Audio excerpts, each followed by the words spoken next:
Here is 3.0, Strength and Justification.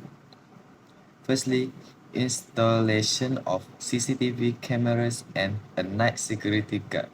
It is crucial to install CCTV in important places to see all the activity at both premises. Although guard can be employed to tighten the access control of both premises. Second, staff with computer on a desktop with their own login and password. This is to avoid any possibilities of data malpractices and interception.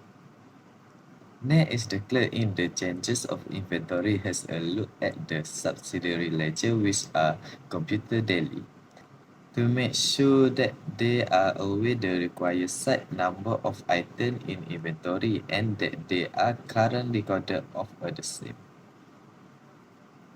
For the second last, make payment voucher that has a sequential numbering to each item to be paid. This is to block out missing transaction and duplicate transaction. Also, to ensure completeness in the transaction. Lastly, keep the checkbook in local cabinet, limiting the chance of unauthorized elevation of money belonging to the company. This form of prevention is another form of protection. Now we go to 4.0, this is weakness and agreement. Firstly, lack of transaction authorization. There is no buy requisition and for authorizing by the staff to make the purchase order. Next is lack of independent verification. A three-way match does not take place between the account payable clerk who prepare a liability based on the purchase order, reserving report, and the invoice of the vendor.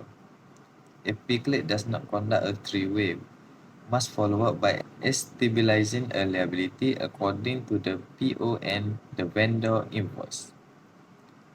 Lastly, lack of sequencing of duty. Account payable control should not be updated in the general ledger by the clerk of account payable. Account payable clerk should not make a final recording keeping to manage asset, and the responsibility of the account payable clerk is to take the record. Next, 5.0, Risk Exposure. First, the purchasing clerk faces potential risks, including making significant errors when preparing purchase orders. Second, there is a possibility that the business is incurring costs for items that were not official order. Third, the company may be paying for items not ordered.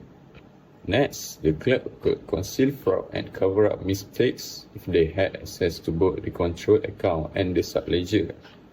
Lastly, the clerk completes final record keeping, payments, and prepare checks. The clerk might create and pay an unreal bill. Next, 6.0, Internal Control Procedure. First, the Inventory Control Department must initiate a purchase order by issuing a requisition. Next, the Accounts Payable Clerk should form a three-way match by reconciling the vendor's invoice, the purchase order, and the receiving report. To facilitate this, the department should compile a voucher package to be forwarded to the cashier department. Third, a three-way match of cancellation of purchase order, receiving report, and the vendor's invoice should be performed by an AP clerk.